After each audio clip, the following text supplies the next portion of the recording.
Good afternoon, everyone. I'm Fred Butcher, the Interim Vice President for Health Sciences. I want to welcome you this afternoon for, I think, what you all see as a wonderful celebration.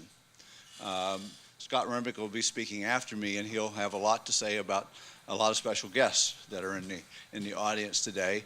I'm going to just make a few remarks from the perspective, not so much from the university or from the Interim Vice President's role in the Health Sciences Center, but from the perspective of having been part of the Cancer Center from the very beginning and having had the honor of having been the founding director. We have historically been committed to building excellence, and that is an enormous challenge. And what we're celebrating today marks another step in that journey. And what I want to do is, it's always dangerous to single out anyone in the audience, but from a historical perspective, there are a couple people I see sitting out in the audience that I want to call special attention to, because we go way back from the very beginning of the Cancer Center, and that's Betty Pushkar and John Fahey, who have been right at the very beginning from the standpoint of community support and been support through their philanthropy and help. And I want to lift them both up and say thank you from that perspective, because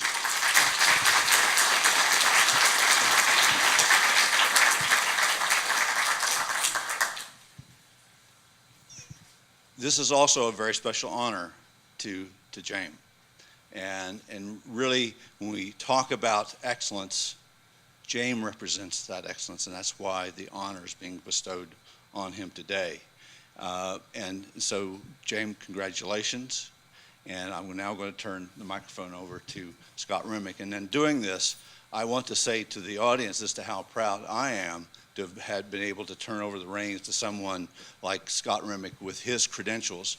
You know, it's fair to say that Scott is not only leads with tremendous vision, but anyone, and you're all going to see this in a moment, he energizes people and he motivates them. And I've never seen him perform in any other way in any environment. He's always inspirational to listen to. Scott?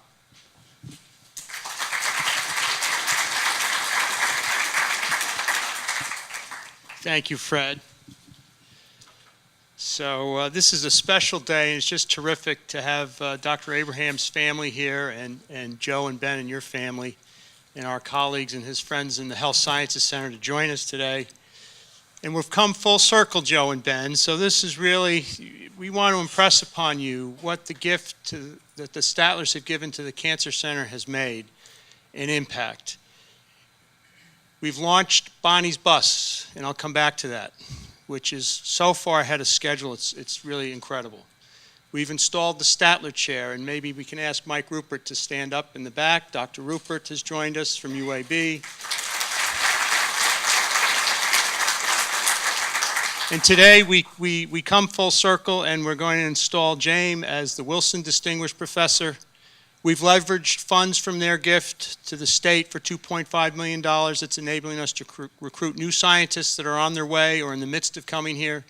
And we've leveraged other funds from foundations to help support Bonnie's Bus and build a clinical trials network. So their gift has multiplied from $5 million to $8.2 million, as illustrated on this slide. As I said, Bonnie's Bus has been launched, and what you need to know, far exceeding our expectations, this is already a signature of our cancer center in our hospital.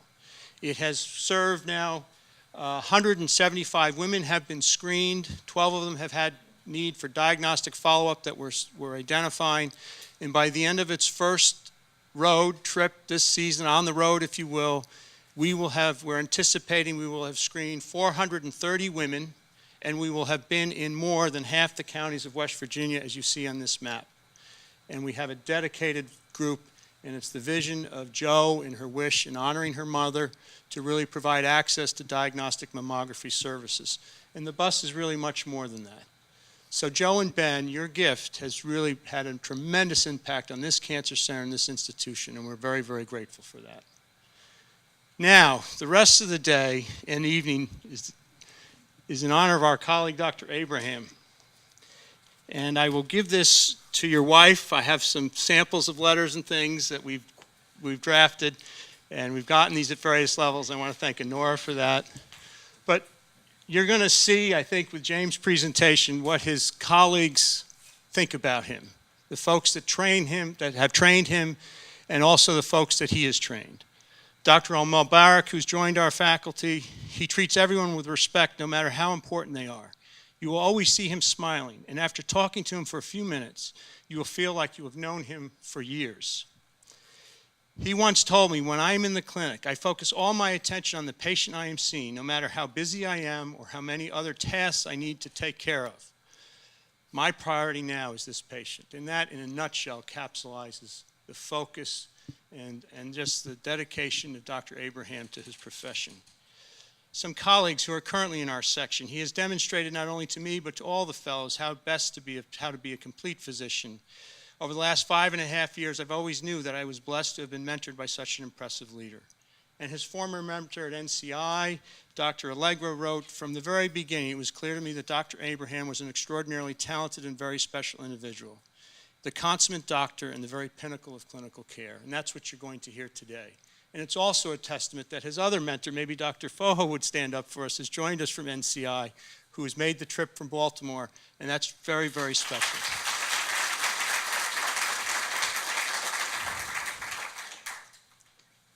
This is what Jame does in the Cancer Center. It's not even close to being captured on one slide, but as of today, Jame and Mike have a new role in the Cancer Center because they are officially installed as co-leaders, scientific co-leaders of the breast cancer research program that will serve as the scientific foundation for many of our programs that they are going to defend in a Cancer Center support application as we grow our research platforms to achieve an NCI designation. We have a long way to go. But right now, this breast cancer program represents the best of our Cancer Center, from bench to bedside to the clinic to populations to Bonnie's bus. It has all the ingredients, and we're very fortunate to have Dr. Abraham as a clinical leader and scientist join this program and help us to the next level. So with that, I introduce Dr. Abraham, my colleague, as our invited speaker today to give the Wilson Lecture. Thanks, Jame.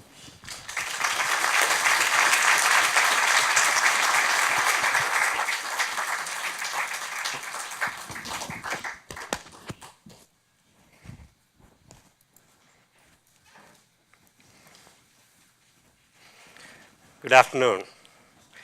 Thank you. Thank you for being here. I know all of you are busy and you took your time from your work and your life, and I really appreciate you being here.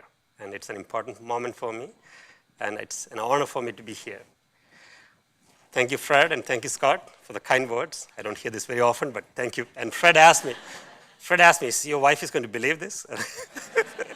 Which I'm not sure, but I have some written documents over there that hopefully that will convince her.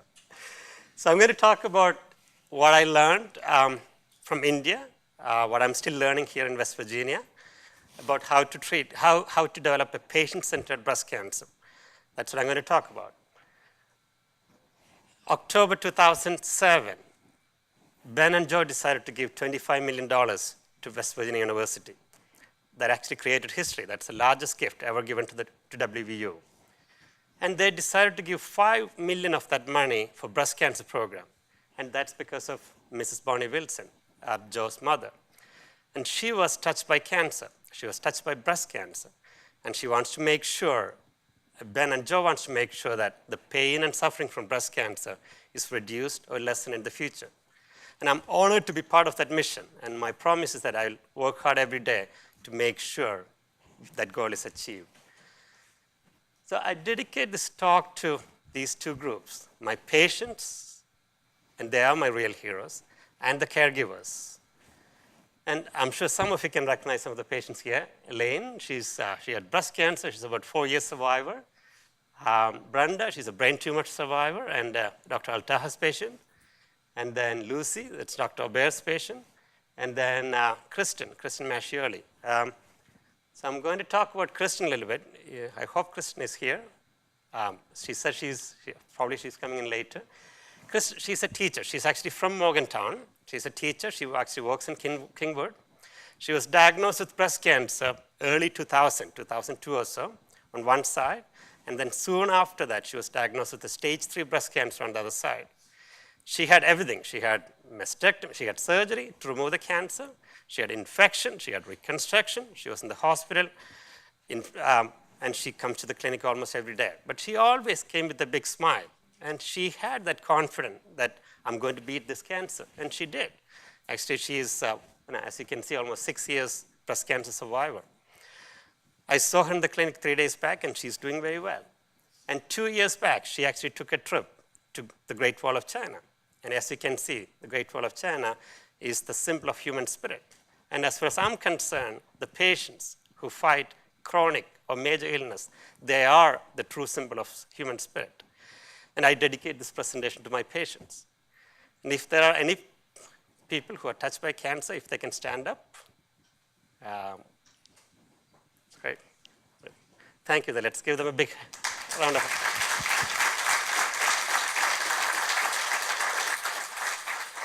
And thank you for being here. And this presentation is for all of us. And the caregivers, the nurses, the social workers, the dietitians, the people who work in the cancer center, the clinicians, the fellows. And usually they don't get a chance to come here and do the presentation. They don't get a TV time or paper time. This presentation is for them. And they work day and night. They don't get much recognition. And I really salute the work they do at the cancer center. If you could stand up, if the clinicians or the people who work in the cancer center clinic, if you could please stand up.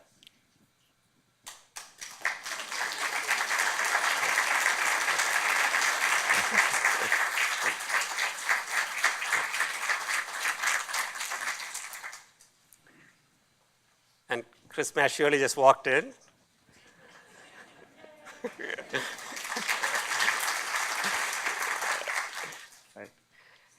So this is my overview of the talk. This is what I'm going to talk about. I'm going to talk about what I learned from India, what I'm kind of learned from fellowship from Dr. Foho. Then I'm going to talk about what we did in WVU, and we'll talk about some of the research we are doing, and how we are reaching out to the state. So, and I'm sure some of you have read this book, Outliers. It's by Malcolm Gladwell. I think he's an amazing writer. He talks about what makes a person a person. He talks about why Bill Gates is the richest man in the world, or why Hatfields and McCoys didn't like each other. And what he says is you have to go beyond that individual. You have to look at where he came from, what's his family, what's his friends are. So this is my outliers. If I behave weirdly, it's because of these outliers. So I did my med school in Calicut. After my high school, I joined med school in Calicut Medical College in India. And I really had to thank my parents for their sacrifices. And my friend, I'm blessed with many friends in med school. And it's kind of interesting. This guy, he's a good friend of mine. And after 5 years, he agreed that I can marry his sister. And she's still with me, I don't know what was wrong with him, but. and the moment which changed my career, the reason I'm an oncologist is because of my mother's sister. She was diagnosed with ovarian cancer at the age of 41. So that time I was a second-year med student. I had no clue what was oncology or chemotherapy or cancer. But that actually taught me what it means to be on the other side of the bed. And that actually led me to oncology. That's the way I started thinking about oncology when I was over there in India. Then and I had some great teachers. And Shiva, he's actually here. He's a psychiatrist from Philadelphia. And most of the immigrants, like me, when I came here, I had no money, no food, no place to stay. So Shiva opened his doors. I stayed with him for many months before I got my residence. And thank you, Shiva, for coming.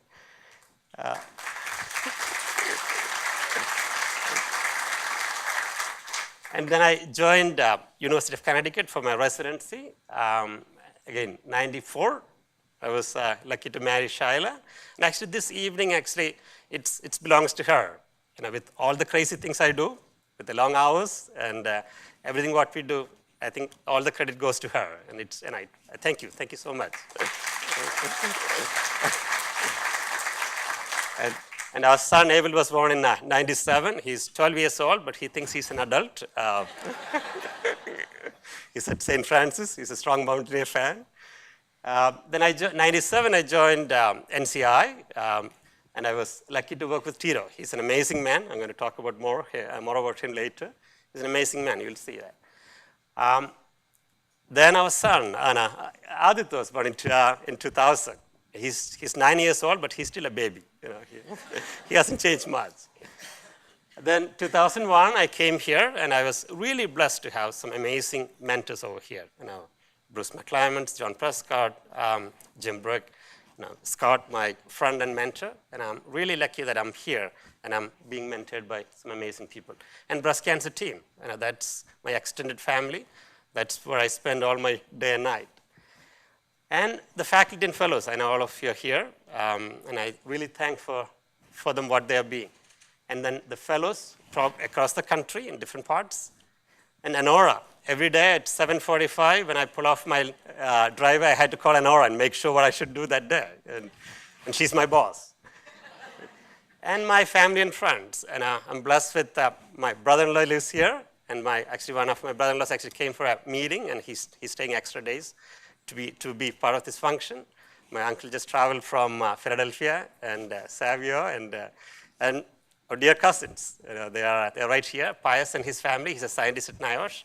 I'm really blessed to have many amazing people, and many of my friends actually joined, Sunil, and thank you for being here. I really appreciate your support.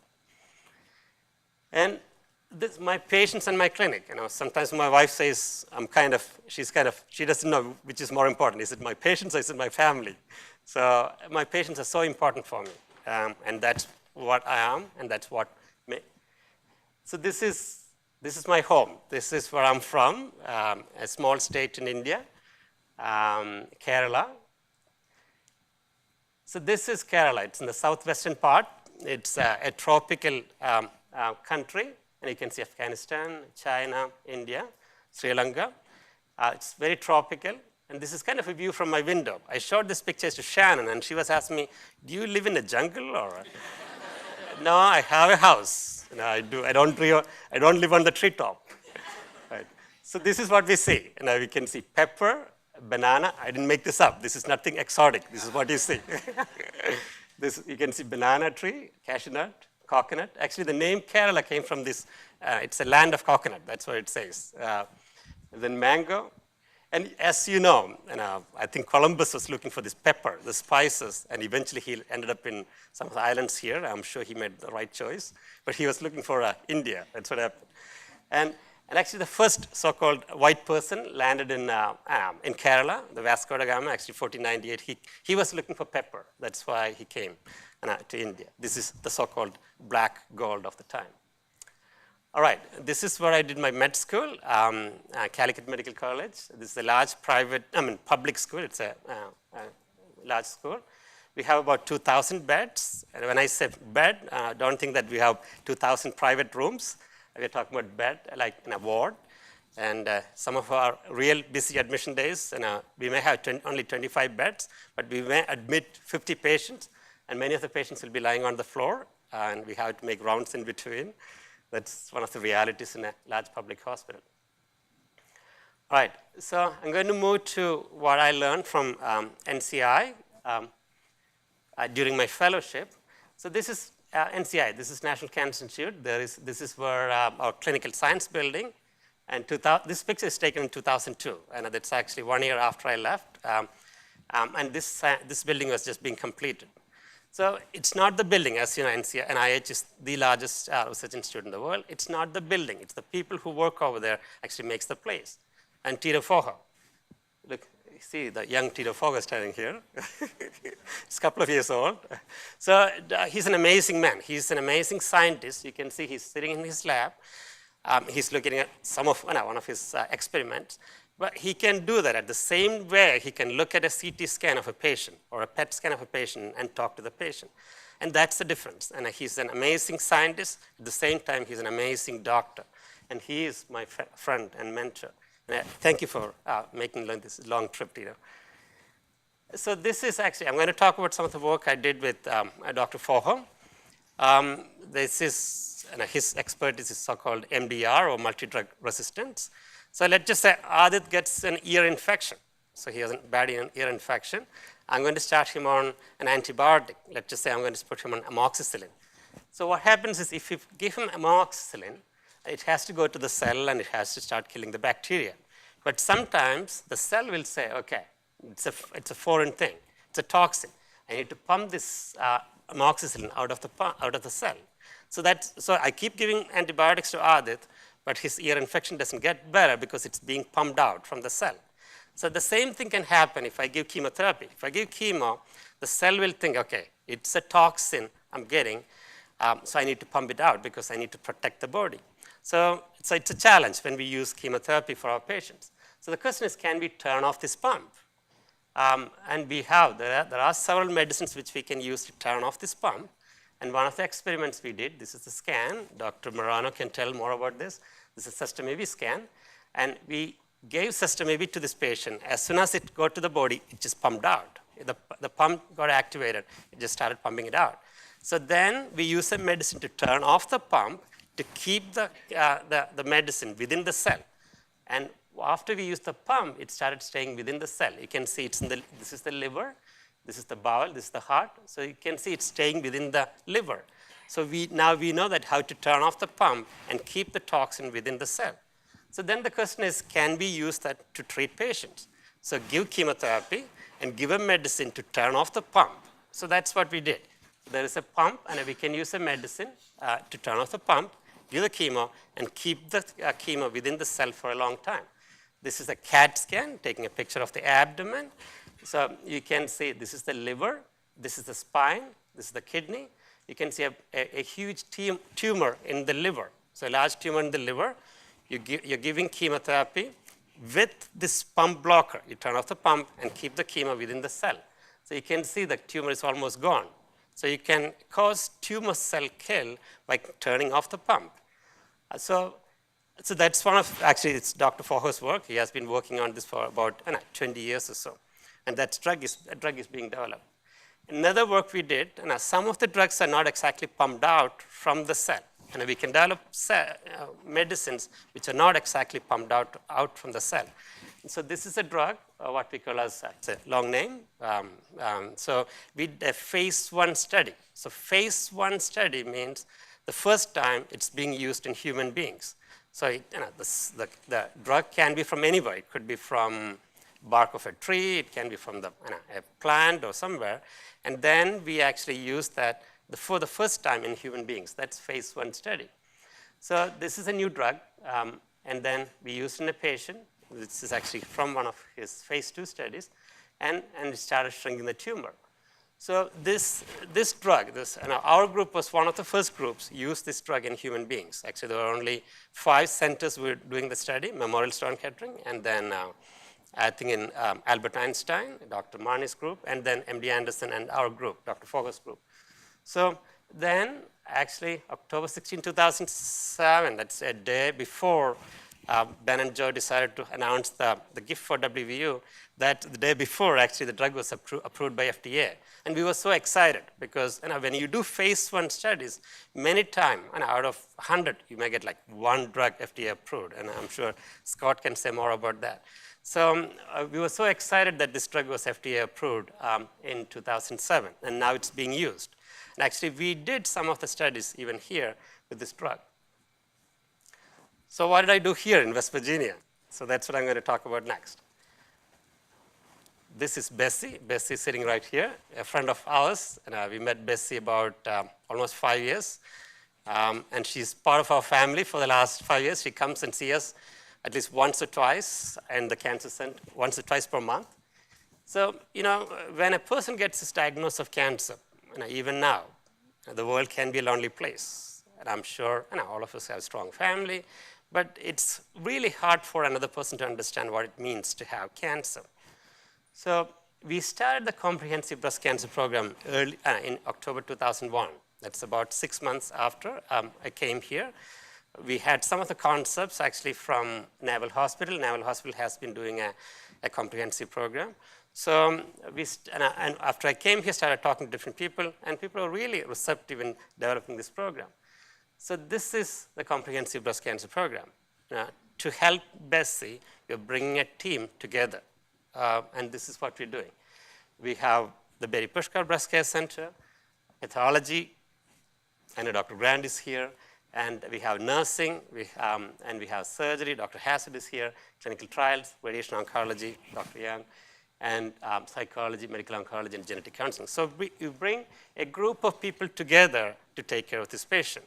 And so it's not me, it's a team. It's a lot of people working together to take care of the patient's problem. So you can see Dr. Hassett, one of the best surgeons, and then, right. And Dr. Sundaram and Dr. Freeman and Miss Melissa Estep, Angela Price, Melina Flanagan, Barbara Ducketman, Lisa, and this is the breast care center. Actually, this is the Lisa Carrera, and then Judith Schreiman, Alice Belmont. So we have a group of people. Once a patient gets a diagnosis of cancer, a group of people will touch their lives in different stages. And we all work together. See the young Dr. Gary Morano. Right. So we have Patricia, we have Dan. So we all get together. We all actually get together to talk about this and our patients. This is Betty Pushkar. Betty's here, and I thank you for your support. And without Betty Pushkar, the breast cancer program is not complete. And Betty's help really helped in getting this off the ground. So this is what we do. Every Monday, 8 to 12, we have new patient visits, and then we sit around the table and discuss about the patients and make the final plan. So you know what it takes to build a program? It takes a lot of hair.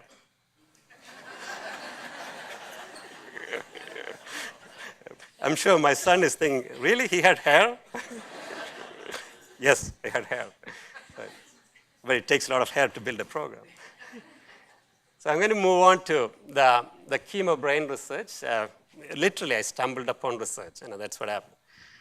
So this is Cindy Smith. Cindy is sitting somewhere here. So I met Cindy in 2001, April 2001. Actually, Cindy was my first patient. So one of the nurses from the cancer center actually took me to the hospital and introduced to Cindy. And Cindy was like a day after surgery, and she was heavily drugged up. She was in a happy zone, and she didn't know what she was talking, and I didn't know what I was talking, and we were all happy. Then she came to the clinic to see me. She was a different person, and she was awake, of course. She had no drugs. She came with a big book, and she had a lot of questions. She had not 10 or 15, she had hundreds of questions when she came to see me. I thought I was pretty good. Tito trained me. I'm from NCI. I have books and papers. So I thought I should be able to answer the questions, but I was totally wrong. And one of the questions was this: can chemotherapy cause memory problems? I had no answer. I had no clue that time. I was scratching my head, and I said, probably. I'm not sure. But I started reading since then. That actually led me to the research. But I think Cindy read this quote before she came to the clinic. I didn't read this quote until recently, so I should have done that before. So these are Cindy's questions. Her questions are: can chemotherapy cause memory problems? What changes it causes in the brain? Am I going to lose my memory? And can we prevent or treat it? So these were the questions Cindy asked me. So we designed our first study in early 2002. It's a prospective study. We actually started looking at the brain changes with chemotherapy. We used a very specific compound. Dr. Marana can tell you more about that. It's an O15 water PET scan. That's a radio tracer we can use in the brain to look at the blood flow. And luckily, we got an award from Department of Defense to conduct the study. Then we moved on. Actually, we did some clinical observation. This is actually a patient of ours. She's about 55 years old. She had stage 2 breast cancer. We gave chemo for her, and she started losing her memory. And slowly, she had significant memory problems. And then when we did the MRI, it showed shrinkage of the brain, what we call as atrophy of the brain or shrinkage of the brain. And eventually she had substantial memory problems and she had trouble after that. And another study we did, we took a group of patients who had chemotherapy and group of people who never had, like healthy volunteers, and we compared their brain to see what are the changes happening in the brain, or what we call as the white matter. And we used a very specific MRI, diffusion tensor MRI, and we could document a significant change in the white matter of the brain. And we moved on. We thought it's easy to talk to an animal than and human beings. So we started checking, doing some preclinical studies. We did memory studies in rat models. Now, I'm sure you're wondering how we check the memory of a rat. And I think Dr. Kanat, he's here. Actually, Dr. Kanat actually did the study. If you're extremely smart, you can check the memory of a rat. So we actually developed animal model, gave chemotherapy, and actually we used certain medicines to block the changes happening within the cell. So this is what we found. Cognitive impairment may be due to oxidative stress. Antioxidants can be used to prevent the changes happening in the brain. So then we moved on. We moved on to see if we can understand the mechanism, what's happening within the cells, or what are the genes which are actually making one person susceptible for so-called memory problems. And this is a study actually Bill Petros did. We looked at what we found is there are certain genes upregulated, or there are certain genes which are downregulated.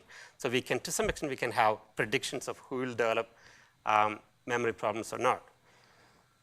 So let's go back to Cindy's questions. These are Cindy's questions. Can chemotherapy cause memory problems? What are the changes happening in the brain? Or am I going to lose my memory? Or can we prevent or treat it? So it took us almost 8 years to answer her questions. And I hope I will return your phone call sooner than that. So this is what we did. We identified this as a clinical problem. We developed kind of a neuroimaging with diffusion tensor imaging. We developed an animal model. And we started looking at the mechanisms of changes happening within the cells. So our plan is to have future clinical trials based upon the data what we generated over the past 6 or 7 years. Sharon Palmatory was 39 when she was diagnosed with breast cancer. She was a busy person, a mother of one, a wife, and had a full-time job. But after her chemotherapy started, things got a little foggy. That I was having trouble remembering names and numbers, and these weren't names or numbers that somebody had just told me. These were my parents' phone number. After a while, she says her memory got even worse. I became a one-track mind kind of person. I could not carry on a conversation and cook dinner at the same time. This is Sharon. Actually, Sharon is sitting in the audience. So chemotherapy, memory problems due to chemotherapy is not unique to certain individuals. It's very common. About 25 to 30% of the patients develop memory problems. So we will keep working on this project. So these are the real people who worked on this project. And I'm just taking the credit. This is Mark Hout. He's an amazing scientist, and he's actually a good friend of ours. I've been working with for the last 8 years. Greg Kanat, I think Dr. Kanat is here. Greg, thank you. Thank you for your work. And then Bill Petros. They are not just amazing scientists. They are wonderful people to work with. This is what Einstein said. The secret to creativity is knowing how to hide your sources. I'm not hiding my sources. These are my sources. And I'm fortunate to work with some really smart people. Look at the titles. They must be really important. So with Lan, I have several papers and projects. Ray, again, grants. And then with Suresh, grants. And then Mike is my partner in crime, and he's here. And then Scott, my friend and mentor. Laura, she's our new deputy director for the Cancer Center. This is the secret of life. If you hang around with these real smart people, they think that I know what I'm talking about. This is not from Albert Einstein, it's from me. So I'm moving on to the clinical trials, what we did at the Cancer Center and what we're doing outside. So again, it's not the programs or it's not the building what makes a place better. It's the people. I'm really blessed with working with, as you can see, really amazing people. Shannon Filburn, who has been stuck with me for the last 8 years, and then Leah and Molly. And Shannon knows all the answers. If I have any questions about clinical trial, Shannon knows. I just have to sign the paper. And Leah will make sure that I don't get in trouble with any of the rules and regulations. And Molly is our new clinical trial coordinator. And actually, we are doing fairly well in clinical trial accrual, and that's mainly because of Dr. Hassett and Dr. Kurian. And three of us had to work hard to catch up with Mike Craig. You know that Mike is an extremely hardworking guy, and so I just cheated this graph. So this is Bessie again. Actually, when Bessie came to us, she had a stage 4 cancer. That is almost 5 years back, and she went on one of our clinical trials, and she did very well. And that study, that particular study which she was on, actually led to the FDA approval of Avastin. And this is Cindy again. Cindy, even though she asked me all those 1,000 questions, she went on one of our early adjuvant trials, and that actually led to the FDA approval of Herceptin. That's probably one of the most successful trials in the recent history. And from the lessons we learned from here, we are moving out of the WVU, we are moving out. And this is a quote from Dr. Ramik, Building Partnership.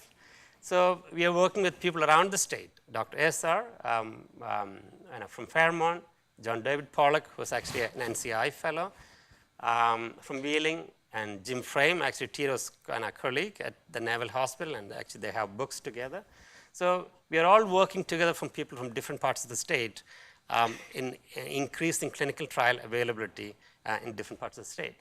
Actually, what we did was we organized several meetings in the state, and we are very lucky to have almost everybody from the state attended the meetings which we called. We had 2 or 3 meetings. Actually, we have a meeting coming up in the next 1 week. So we traveled around the state. We've been talking to Charleston, again Marshall, the Clarksburg, Wheeling Hospital, City Hospital, and last 2 weeks back we were in Raleigh, and we were actually in Bluefield. Scott, myself, John Name, and Jim Keristuri, we get in a car and we just go. Sometimes when we go, some places they like us, some places they don't like us. So we are working on building this network. And this network is actually, it's supported by West Virginia Oncology Society. It's supported by, of course, the Cancer Center and WVU. Bonnie's Bus, the support, what Ben and Joe gave us. Susan G. Komen for the Cure, Benedum Foundation, and American Cancer Society. So this is my support group. This is the Hemonc section.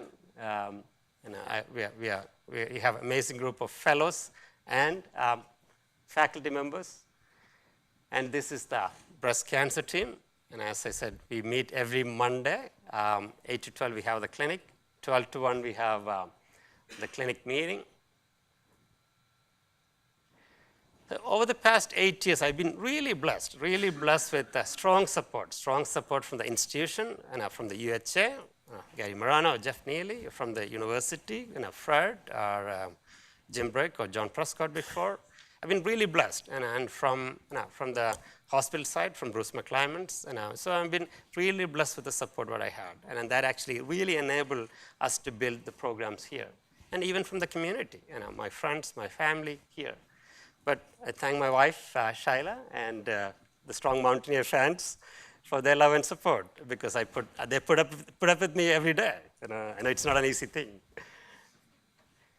Again, I thank Ben and Joe for their support for this endowment, and I'll make sure that I'll work hard to make sure that this work is, your support is not in vain.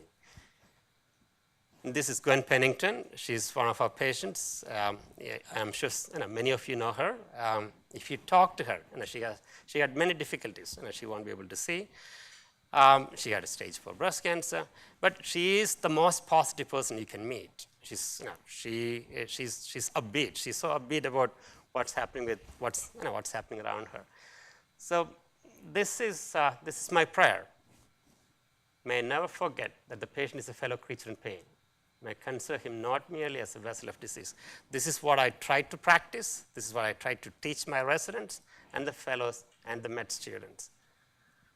And I thank all of you for being here.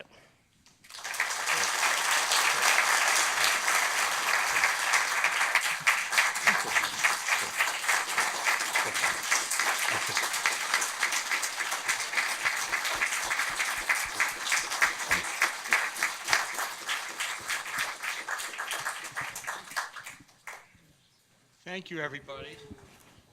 We're getting situated here. Anybody have any questions for Jame? Thoughts, comments?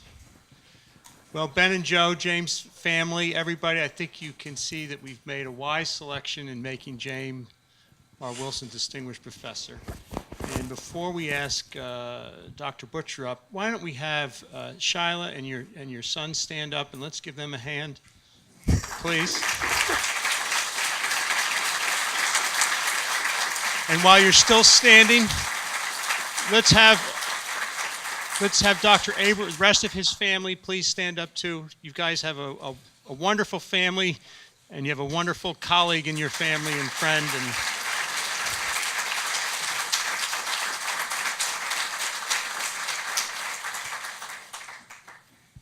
And now I invite Dr. Butcher and the Statlers and Jame and Shyla up. Why don't you join us over here, and we're going to gather for some pictures, right? Right. Jame, it's symbolic for these sort of things. You get a chair, but given what you talked about, you'll never get to sit in it. Except today, you may sit in it. Yes. Ben?